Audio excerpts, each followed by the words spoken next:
Olá, o Clube da Bola está de volta e olha só, o técnico do Criciúma, Eduardo Batista, completou 1 ano à frente do Tigre. Ele se consolida aí como o segundo treinador da equipe com o maior número de confrontos. A gente vai ver como tem sido esse trabalho do Eduardo Batista lá no Criciúma, olha só. Sua chegada tinha um objetivo: livrar o time do rebaixamento. O Tigre vinha de eliminação no Catarinense, com apenas uma vitória em 6 jogos na Série B, a 1 ponto do Z4. O mais difícil foi a chegada, né? Acho que a gente encontrou, né, um ambiente de cabeça baixa, né, de pouca confiança, não vinha de resultados bons. E quando a gente chegou nos 2, 3 primeiros jogos também, né, nós tivemos algumas dificuldades, né? Acho que a chegada aqui, ano passado, os primeiros 20 dias aqui, ele foi bastante tenso. Hoje, Eduardo Batista é o 4º técnico mais longevo da Série B do Campeonato Brasileiro e o 7º se pegarmos a primeira divisão. O comandante tem contrato até o final de 2027 com o Criciúma. E apesar de ter recebido outras propostas neste período, a mais recente delas do esporte, decidiu permanecer. O grande legado que eu quero deixar aqui, claro, né, poder deixar devolver o Criciúma na Série A. Né? Se eu quero estar aqui, você imagina como eu quero estar aqui dentro de uma Série A. Né? Então, ver todo esse ambiente, essa cidade que respira futebol, né, numa Série A. Né? Então, esse é o grande trabalho e o meu legado que eu procuro construir. Em um país que figura no topo do ranking dos que mais trocam de treinadores, o Tigre vem abaixo da média. Nos últimos 5 anos, foram 4 treinadores diferentes. Entre eles, Batista é o segundo com o maior número de confrontos, perdendo apenas para Cláudio Tencati, que ficou pouco mais de 3 anos. Até aqui, são 53 jogos, com 25 vitórias, 14 empates e 14 derrotas, com um aproveitamento de 56%.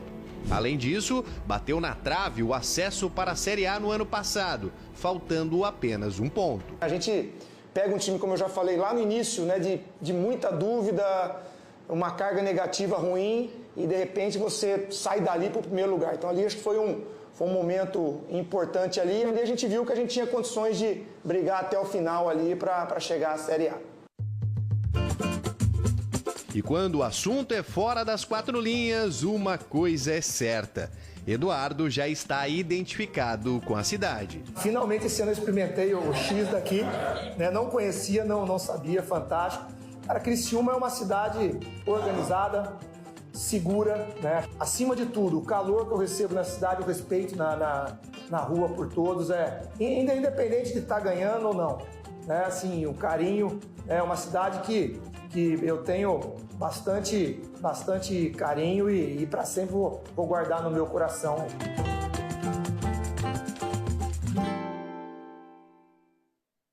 Tá aí, Eduardo Batista bastante familiarizado com o Criciúma, com o sul do estado catarinense. E o Renato Semensati chega agora com as informações do Tigre, que entra em campo hoje à noite fora de casa contra o Juventude. Boa tarde, Semensati. Boa tarde, pessoal. O Criciúma fez festa nesse meio de semana. Festa de aniversário. Aniversário de 1 ano. 1 ano de Eduardo Batista. 53 jogos no comando do Criciúma, 25 vitórias. Um trabalho que eu reputo ser muito bom. Faltou um pontinho ano passado para chegar à Série A do Campeonato Brasileiro.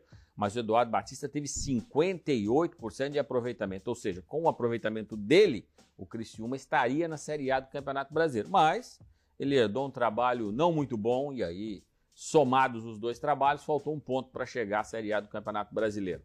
Mas o Criciúma tem se notabilizado nesses últimos anos de fazer poucas trocas de treinador. Né? Nos últimos 4 anos nós tivemos 3 de Tencati, 3 meses de Zé Ricardo, esse não deu certo, e Eduardo Batista agora completando 1 ano. Então, o Eduardo que montou esse time, indicou jogadores, se aposta muito no trabalho dele. Tanto que no final do ano passado foi feita uma renovação de contrato de 2 anos. Então, tomara que ele siga no comando do Criciúma até o final da temporada ou até o final do seu contrato. Isso vai significar sucesso dentro de campo. Bom, vamos lá. O Criciúma joga hoje à noite. Aliás, vamos dar um prêmio aqui, né? Porque Pessoal da CBF que faz a tabela, que fica lá no ar-condicionado climatizado, não deve conhecer Norte, Nordeste, Sul, porque fazer o jogo em Caxias do Sul, 9 da noite no sábado, se tiver tudo bem, vai estar só frio, né? Porque nós tivemos essa semana lá no Ipiranga de Erechim, o jogo foi passado para o dia seguinte, porque a cerração, a névoa não deixou que o jogo fosse realizado. Mas vamos torcer para que esteja só frio. O Criciúma deve ter 2 mudanças para essa partida.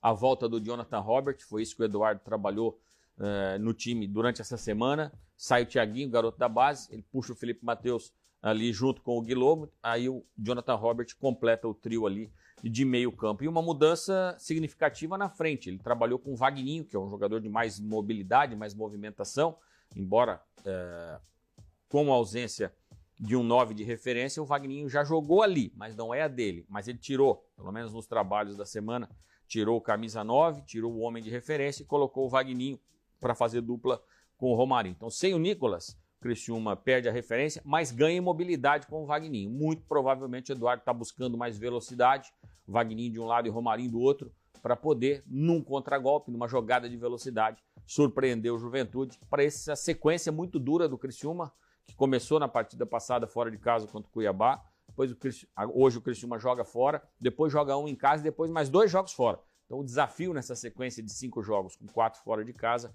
é se manter entre os 10 primeiros ali no bloco da frente. Para isso, pontuar hoje é muito importante, rapazes. Tati trazendo aí os bastidores do Tigre e do Criciúma para essa partida contra o Juventude fora de casa. Meninos, eu acho que até vai precisar lançar aí um novo uniforme para essa partida, talvez ali um uniforme de esqui, quem sabe, porque o frio em Caxias vai ser complicado, né? Tem aquele meme que os jogos no Alfredo Jaconi geralmente são com chuva e neblina, né? E o dona CBF. Ajuda, 9h15 da noite no sábado em Caxias do Sul é para congelar o pessoal, né, Cláudio? Porra, não tenha dúvida, né? E o Criciúma, ele tem se recuperado na competição, e o interessante é que a gente falava aqui em outras semanas que o Eduardo Batista tinha que mudar bastante a equipe, e isso prejudicava bastante, né? Uma tentativa de regularidade. Eis que nas últimas rodadas ele conseguiu manter uma equipe base, a ponto do Renato Semensati ter falado em um outro ajuste. Isso ajuda bastante, né? Só tem o resultado ali no Heriberto Rios, aquele empate contra o Atlético, que está tirando essa possibilidade. O Criciúma até está melhor, porque está no G6, está na 6ª colocação e está muito acirrado, né? O Avaí é o 12º colocado, tem 2 pontos só desse G6, então a briga bastante forte aí, mas essa base de time já conquistada está ajudando bastante o Criciúma a ter crescido na competição. Eu acho que aquele contexto também onde o Criciúma não vem jogando tão bem, ele consegue, mas consegue os resultados. Ele faz um bom jogo contra o CRB. Foi o caso do último jogo, né? Exato. Vence por 3-1, mas depois o jogo contra o Cuiabá ele joga muito mal. Ele consegue o resultado, ele busca com um gol no fim, mas o desempenho em geral não foi satisfatório, mas compete. Compete, consegue resultado. Numa Série B, com 38 rodadas, isso acaba sendo muito importante. Isso foi importante que o Ian colocou, porque o último jogo, o Cauã Santos, que não jogava há bastante tempo, estava por causa de uma lesão, fez o gol no final e salvou. Até eu acompanhei no pessoal lá de Criciúma e o nosso querido Jânio Tedercortes, um abraço. Ele no final ele disse assim: rapaz, esse gol salvou aí a equipe do Criciúma, porque a derrota era iminente, viu? Hoje, daqui a pouco você vai colocar o palpitômetro aí, para mim, se enxergarem a bola, o frio, o negócio é empate, né? Se resistirem ao frio, tá ótimo, né? E assim, a gente traz aquele equilíbrio também na tabela, né? Vocês falaram que não é um desempenho excelente, mas consegue o resultado e traz aquele equilíbrio na tabela de classificação. Quem sabe Sérgio Badá vai ter outro time lá na Série A também no ano que vem, fazendo companhia para Chapecoense. Se a Chapecoense se manter, né, Badá? Seria bom para o futebol catarinense, né? Mas vendo o Eduardo Batista falar, o Renato Semensati falar, Série B é bem mais tranquilo. Série B é bem mais tranquilo. Ainda mais agora com esse G6 que criaram aí, como o Cláudio falou, até o Avaí está pertinho ali do G6, né? Então, é muito mais fácil você ter crise numa Série A do que ter crise numa Série B. Série B, você fazer um time minimamente competitivo, você vai competir. Você vai competir, vai ficando ali na primeira página da tabela de classificação, vai estar sempre com possibilidades de entrar no G6. Agora, a Série A não tem. Série A é muito mais difícil, muito mais complicado. E o Criciúma está no caminho certo.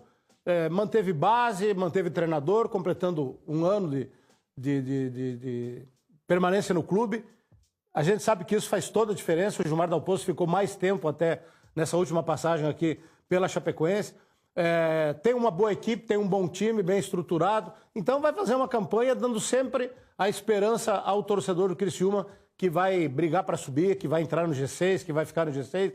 Não sei se primeiro ou em segundo, mas ali no G6 eu acho que o Criciúma tem todas as condições de permanecer, e a Série B ela é bem mais tranquila, gente. Série A, vou te falar uma coisa, Série A é dureza, mas o Criciúma está lutando para subir, vai lutar para subir. O ano passado deu uma vacilada e acabou ficando de fora por causa de um pontinho.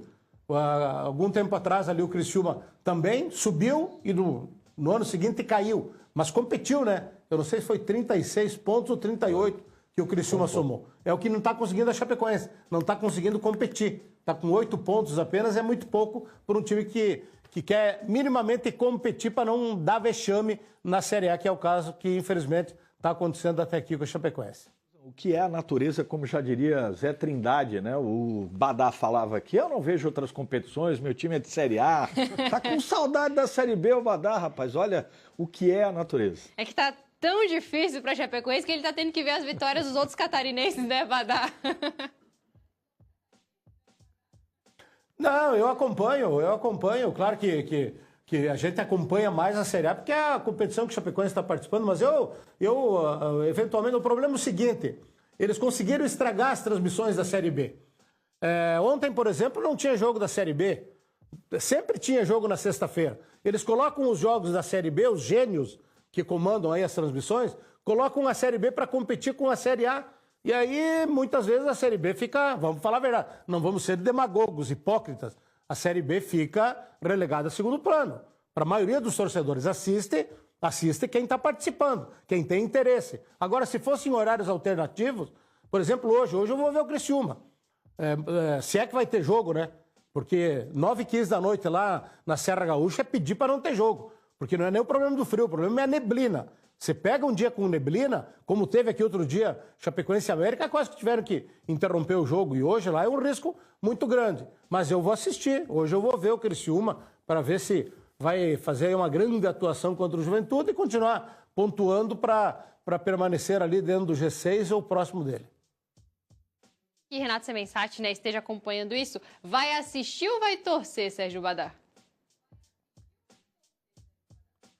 Não, vou assistir de boa, né, cara? Vou assistir de boa, porque não adianta, não é querer ser, né, arrogante, mas nesse momento não temos interesse. Mas eu acho que para o bem de Santa Catarina seria importante manter uma representatividade na Série A. Temos a Chapecoense, que não está nos representando à altura. Teria que ser melhor. Mas quem sabe, se a Chapecoense não conseguisse recuperar e cair, a chance, a esperança é o Criciúma. É o único de Santa Catarina que pode brigar para subir, porque o Avaí, com todo respeito, não vejo o Avaí em condições de brigar por acesso à Série A do ano que vem. A situação do Leão a gente vai avaliar daqui a pouco, mas como o Cláudio Caticarte adiantou, vamos dar uma olhadinha no palpitômetro, então, da partida entre Juventude e Criciúma.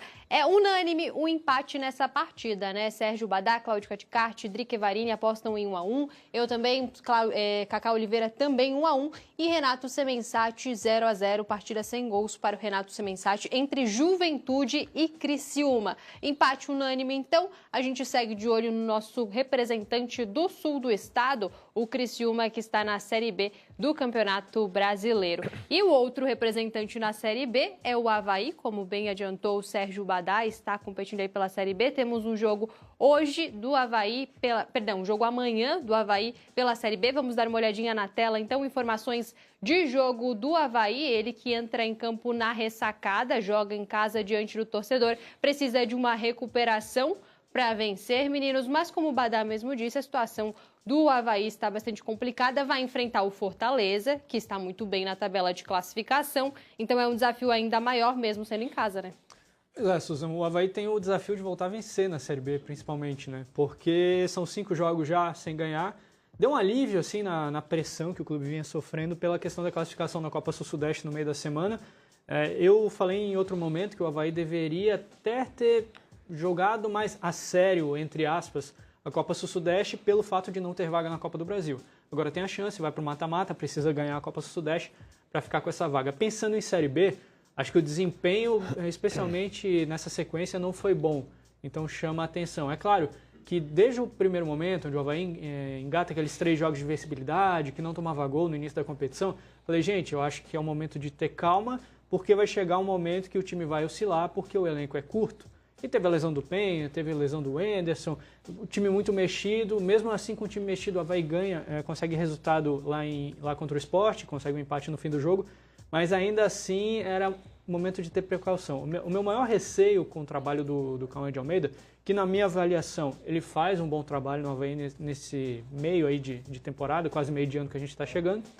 Mas o meu medo era ele ser refém do próprio sucesso.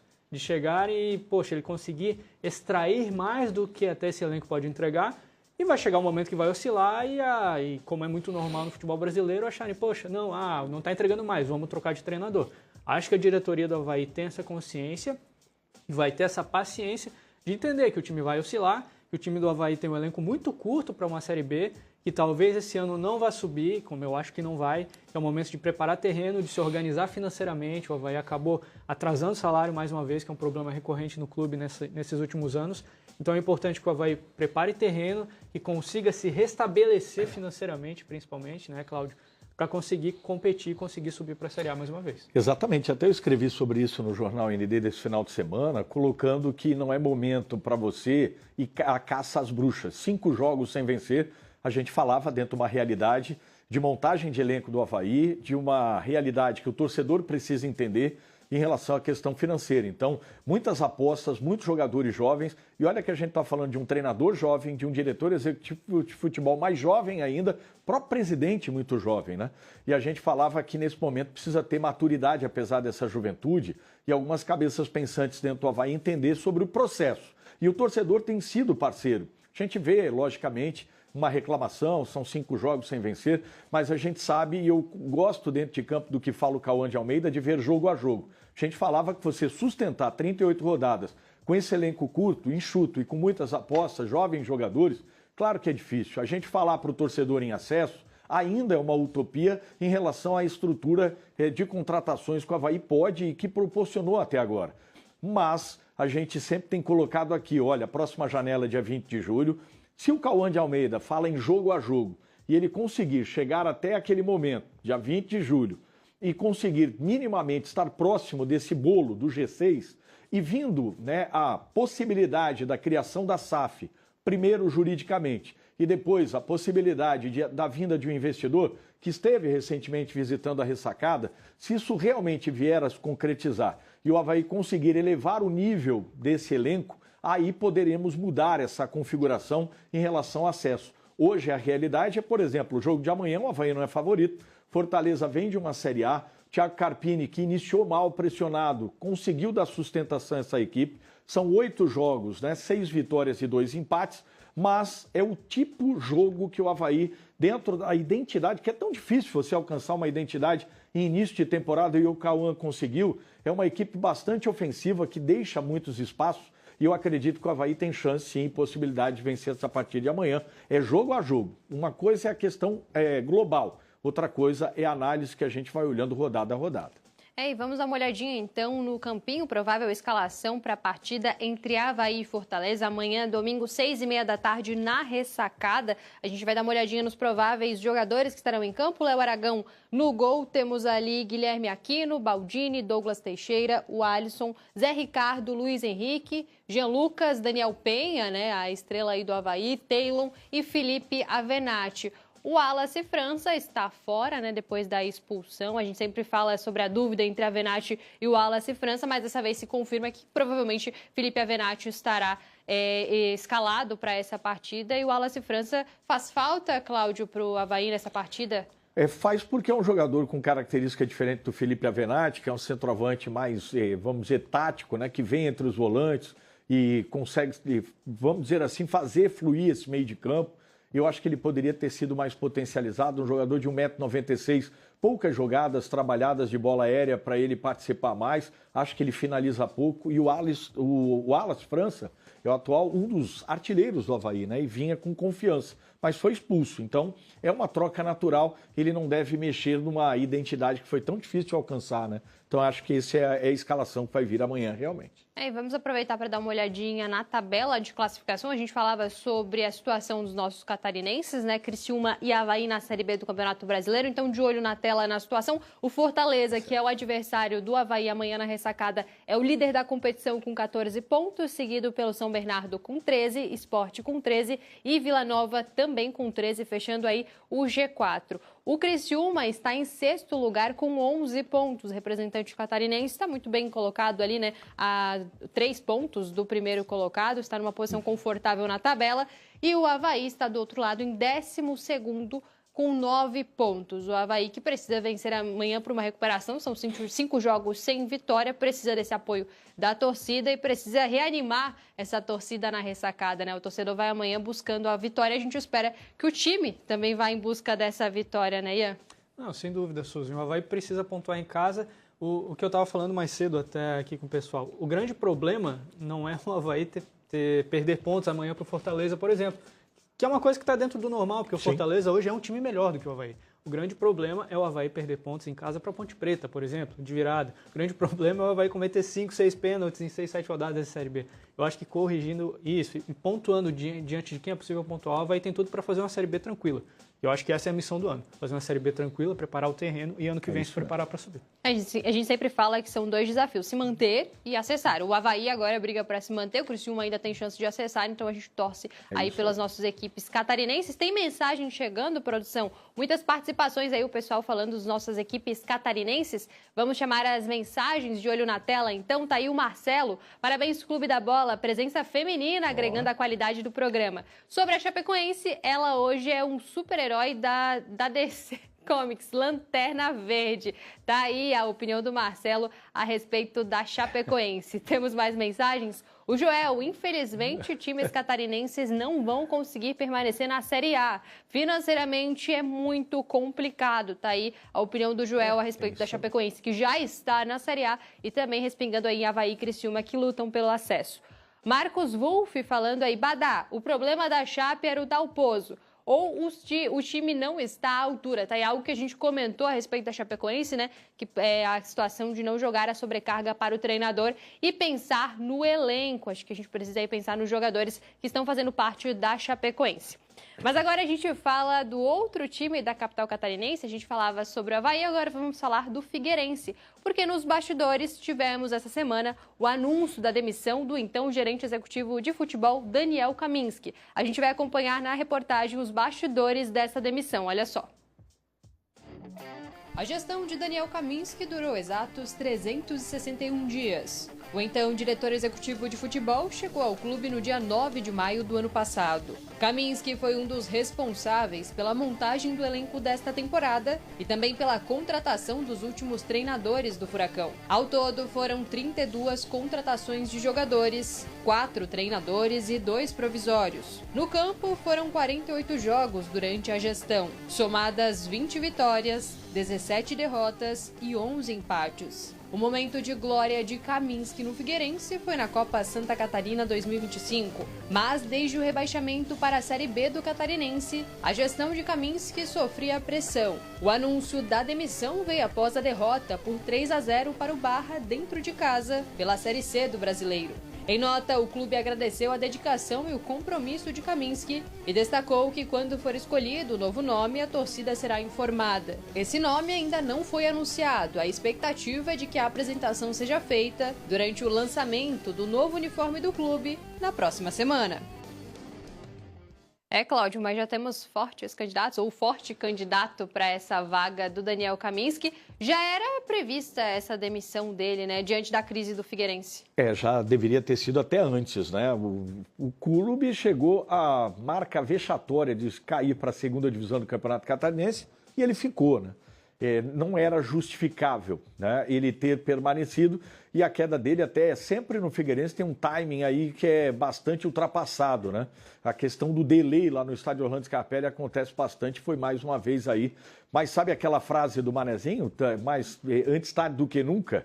E realmente ele fez uma montagem de elenco completamente desequilibrada, como a gente já vem falando aqui, contratações de risco, jogadores com muito tempo de inatividade, de lesões recentes, né? Jogadores que com uma idade avançada, enfim, um time sem intensidade. Agora, o seu substituto já tem nome sim, viu, Suzana? A gente tem 3 nomes aí, o Figueirense deve anunciar, diferente do que a assessoria de imprensa do Figueirense colocou, e aí a gente acredita bastante nas fontes que nos colocam.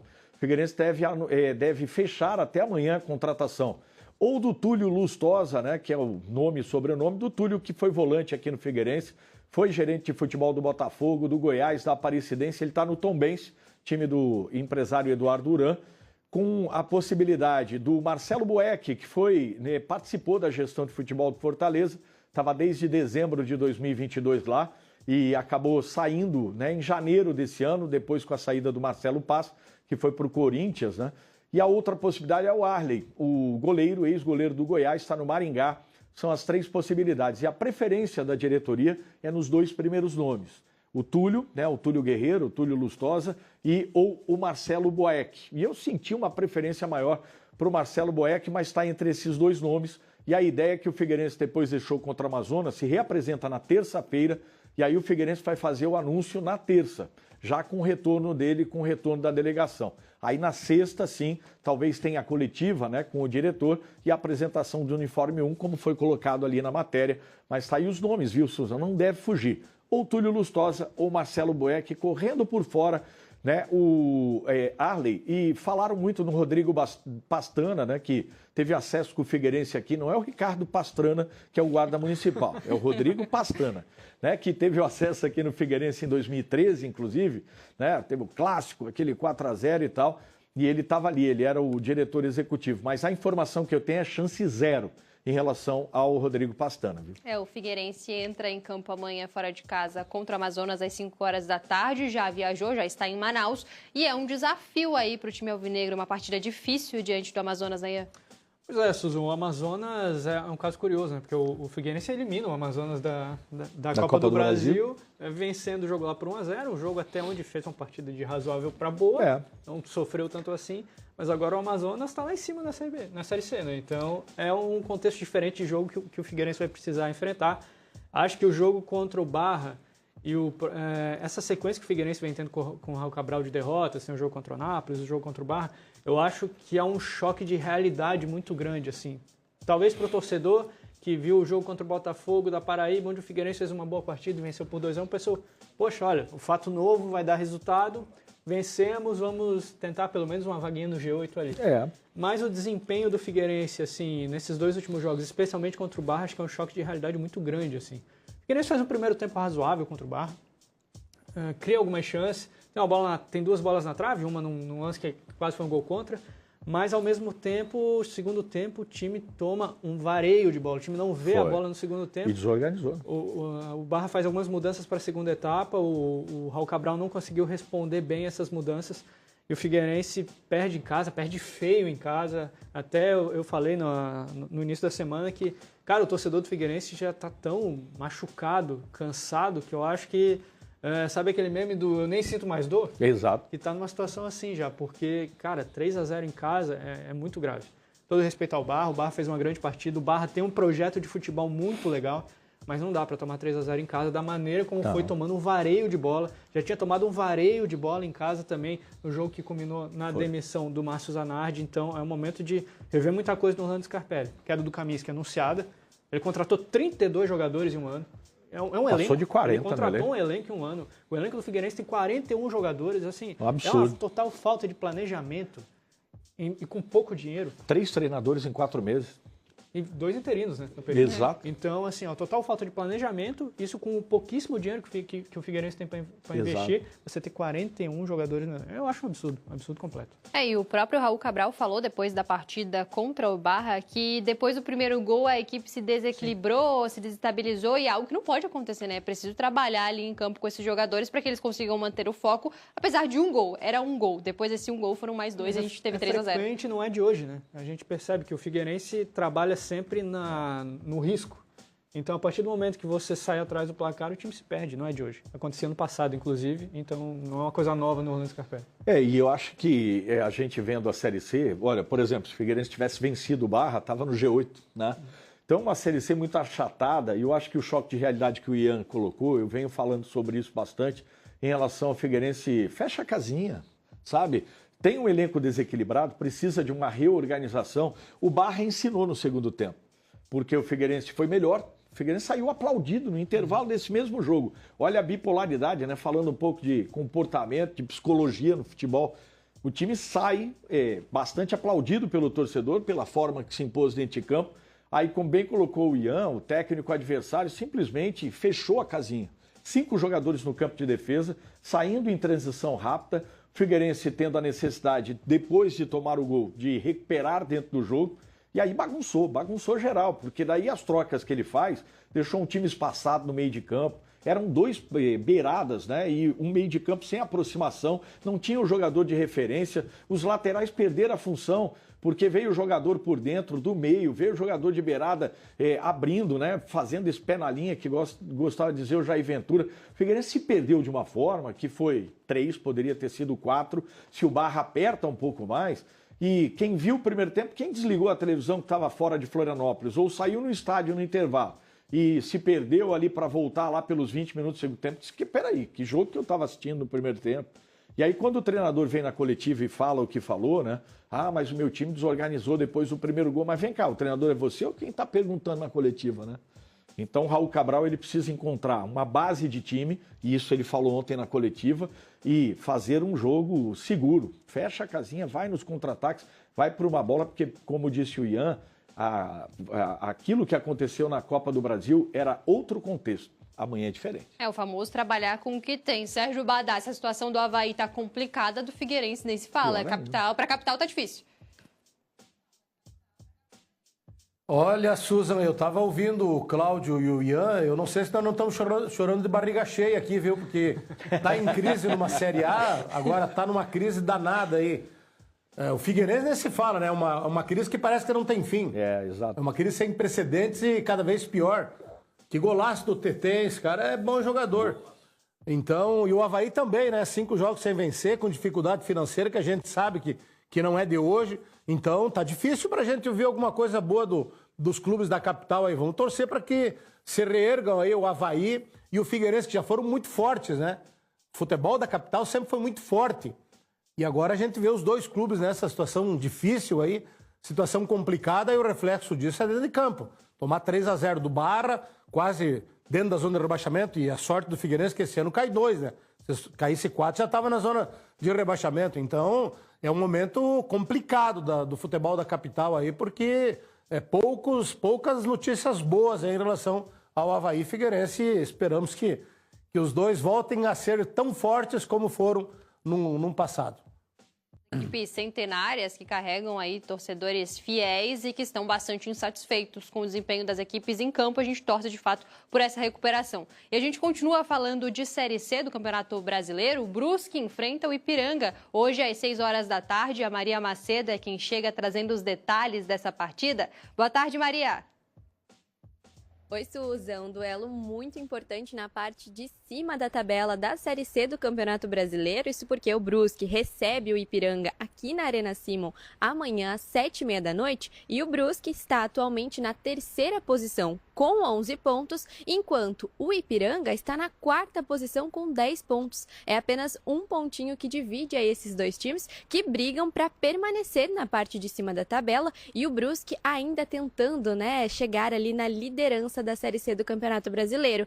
E vale a gente destacar a última rodada, né? Até porque o Brusque acabou sofrendo um empate fora de casa contra o Volta Redonda aos 35 minutos do segundo tempo, então O time tinha aberto uma vantagem, né? Tinha conseguido esse primeiro gol, mas acabou sofrendo esse empate aos 35 minutos do segundo tempo.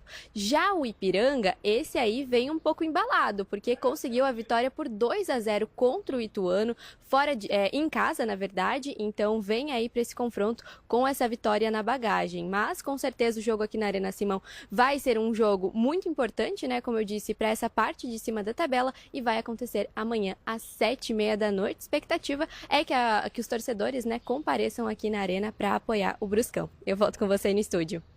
Obrigada, Maria, pelas informações. E agora a gente fala do Barra, ele que venceu o Figueirense fora de casa por 3-0, como a gente comentou aqui. E agora tem mais um desafio. O Cacá Oliveira chega com os detalhes do Pescador. Boa tarde, Cacá.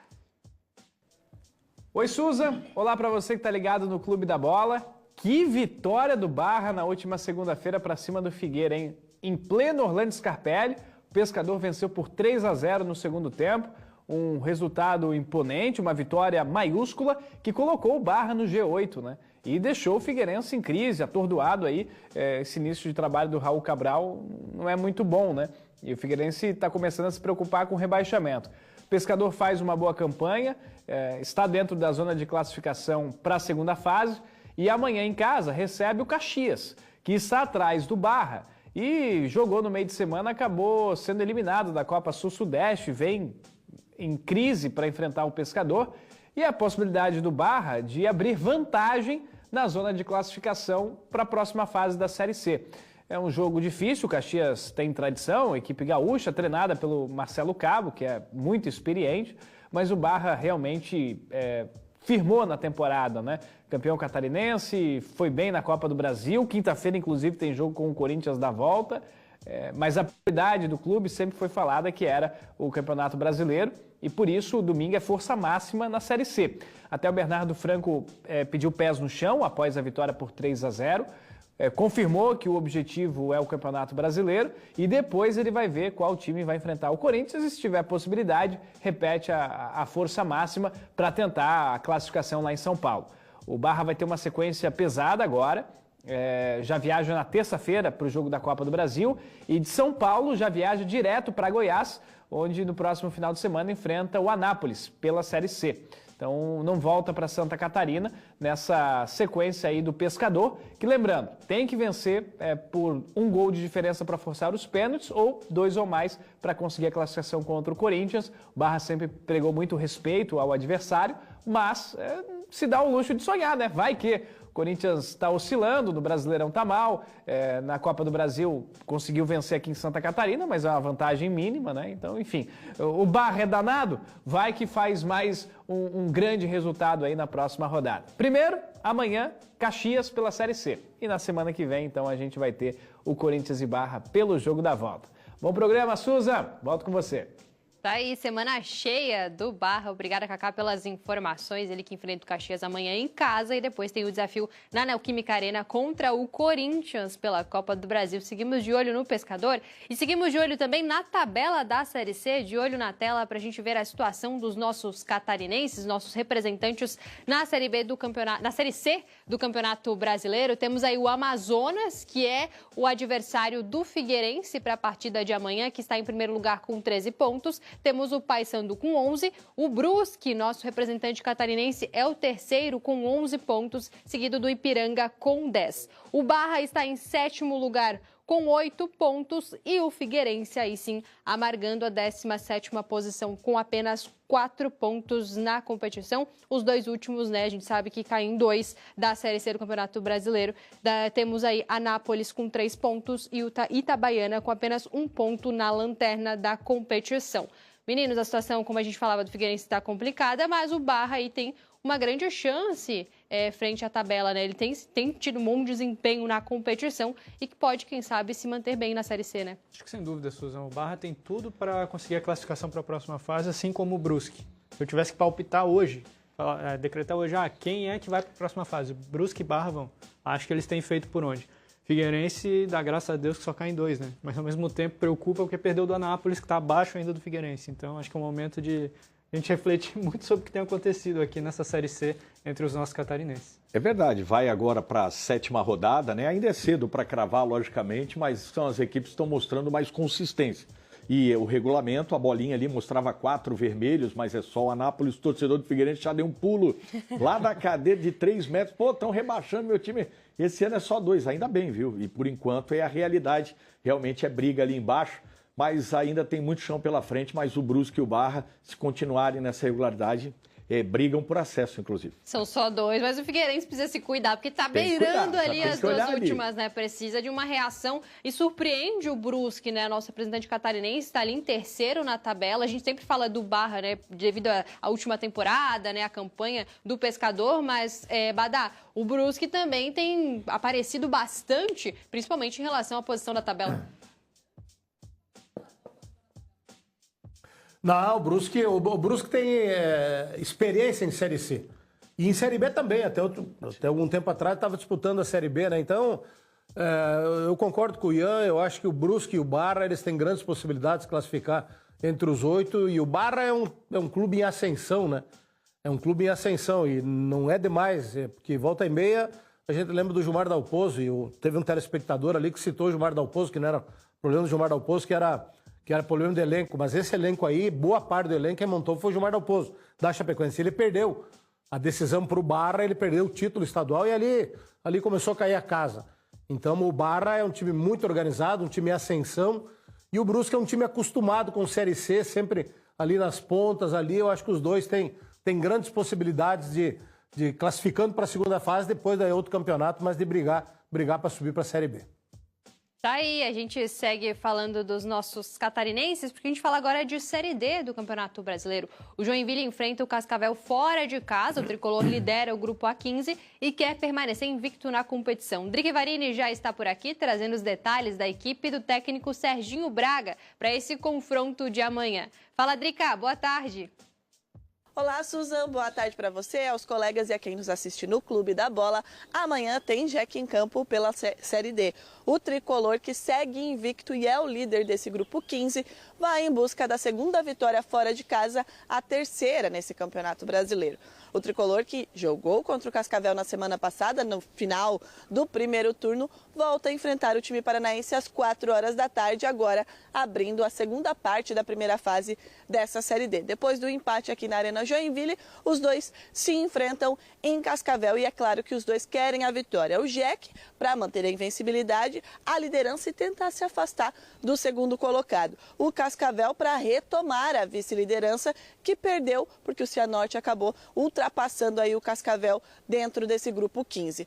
O Joinville tem um problema detectado durante a semana, mas que já teve que lidar com ele nesse jogo contra o Cascavel aqui na Arena Joinville. O meia Gabriel Terra foi diagnosticado com uma fratura por estresse e desfalca o Joinville por pelo menos 2 meses. Apesar de não precisar de cirurgia, vai fazer um tratamento mais convencional. A expectativa aí do tratamento é de 6 a 8 semanas. O técnico Serginho Braga, antes de embarcar para o Paraná, falou um pouquinho sobre a equipe do Cascavel e também sobre essa lesão, sobre a ausência do Gabriel Terra. É uma equipe muito perigosa, principalmente com transição, e tem um padrão muito bom de jogo, né? Então a gente tem que ver todos os detalhes para a gente também não ser surpreendido e eles não chegar na pontuação nossa. A gente fica chateado, nós da comissão, né? Pelo atleta, né? Pelo ser humano, né? Ele vinha numa crescente boa, né? Fazendo jogos bem interessantes, né? O torcedor também gostando.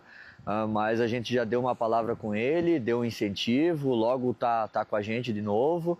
E eu tenho certeza que aqueles atletas, né? Aquele atleta que a gente escolher para essa partida também vai dar uma resposta boa. Tá aí, né, o Serginho falando sobre a força desse time do Cascavel, que é uma equipe jovem e que trabalha muito em transição, como a gente viu aqui na Arena Joinville, e também lamentando, é claro, né, a lesão do Gabriel Terra, que vinha sendo titular.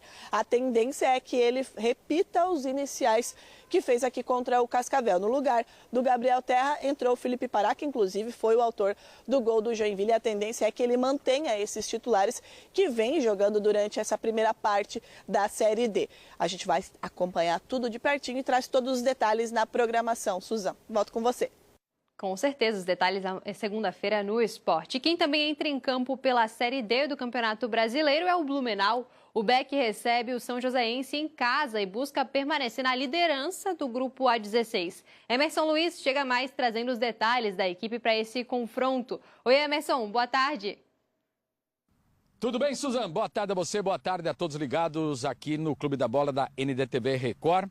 Daqui a pouco começa o jogo às 3 horas da tarde aqui no Complexo Esportivo do SESI contra um adversário que tirou a invencibilidade do BEC nesta Série D, lá em Curitiba. O São Joséense venceu o Blumenau por 1-0 com uma formação alternativa. Mas hoje a tendência é de força máxima. Vai acontecer nesse final de semana uma situação bem inusitada. Eu desconheço, pelo menos no futebol catarinense. BEC entra em campo hoje pela Série D e amanhã pela Série B estadual, onde também vai tentar manter a sua liderança. A federação foi consultada, o BEC tentou de todas as formas adiar esse compromisso com o Fluminense, mas não teve jeito. Os adversários evidentemente não concordaram, é um campeonato de pontos corridos, o Blumenau também lidera junto com o maior rival, o Metropolitano, mas houve um acordo com a federação. 4 atletas poderão jogar no domingo, desde que sejam relacionados neste sábado e não entrem em campo. É o acordo que foi feito aí, portanto, com a federação. Para isso, o Blumenau estava ciente dessa situação, montou um grupo com cerca de 30 atletas, com 2 times, para encarar essas 2 competições e tentar, acima de tudo, manter a liderança e encaminhar a vaga na Série D e se concentrar na Série B estadual. É isso, Suzano. Situação realmente bem diferente, atípica. 2 jogos, um no sábado e no domingo aqui no mesmo local, no Complexo Esportivo do SESI. Um abraço a você, um abraço a todos ligados no Clube da Bola. Obrigada, Emerson, pelas informações. Maratona de jogos aí pro BEC e também pro torcedor que vai acompanhar a equipe lá no estádio. E olha só, também pela Série D do Brasileiro, Santa Catarina viajou para o Rio Grande do Sul para encarar o Guarani de Bagé. O time catarinense entra com um treinador efetivado após a demissão de Betinho, além de alguns desfalques importantes. E quem conta pra gente esses detalhes é o Luciano Serim. Boa tarde, Luciano. Muito boa tarde, Susan, e para todo mundo que acompanha o Clube da Bola. Pois é, Susan, o Santa já está em Bagé para esse jogo fora de casa contra o Guarani. O time aqui de Rio do Sul conta com 2 desfalques bastante importantes, como é o caso do zagueiro Beto e a referência técnica e camisa 10 do time, o Mendes. Ambos não viajaram para o Rio Grande do Sul justamente para continuar o tratamento aqui na cidade do Alto Vale do Itajaí. A outra novidade da semana foi a efetivação do técnico Jordan Rodrigues, que após a sequência de bons resultados, depois da demissão do técnico Betinho Nascimento, a diretoria do clube entendeu que era uma boa ideia efetivar ele como técnico principal. E foi justamente sobre o jogo desse final de semana que o Jordan comentou em entrevista coletiva nessa semana. Vamos acompanhar. Eu acho que vai ser uma guerra também lá, é um time bem competitivo, achei um time que depois que o Terry chegou, um time bem treinado, um time que deu muita dificuldade para nós propor nosso jogo aqui. Só que nós já temos consciência disso. E sobre o clássico é semana que vem, sabendo também que é um jogo muito importante para nós. Só que o primeiro passo é o Guarani de Bagé. A gente sabe que esse jogo vale muita coisa para nós, vamos encarar como se fosse uma final. O Guarani de Bagé joga sua vida nessa rodada, já que ocupa a última colocação com apenas 1 ponto e busca os 3 pontos dentro de casa para voltar a sonhar com a classificação nesse Campeonato Brasileiro Série D. Já o Santa ocupa o 4º lugar com 7 pontos e busca os 3 pontos fora de casa para justamente se manter nessa zona de classificação. Vale lembrar também que em caso de uma sequência, uma combinação de resultados dos outros jogos, o Santa pode chegar a ocupar a vice-liderança do grupo, somente atrás do Joinville. Vale lembrar também que o jogo deste domingo foi adiantado 1 hora após solicitação do Guarani. Então o jogo que começaria às 4, começa às 3 horas da tarde neste domingo. Volto contigo aí do estúdio, Susan. Obrigada, Serim, pelas informações. E fechando então a Série D do Campeonato Brasileiro, Marcílio Dias e Brasil de Pelotas se enfrentam no Gigantão das Avenidas, hoje às 6 horas da tarde. Daqui a pouquinho, com certeza, a gente segue de olho nos nossos times catarinenses.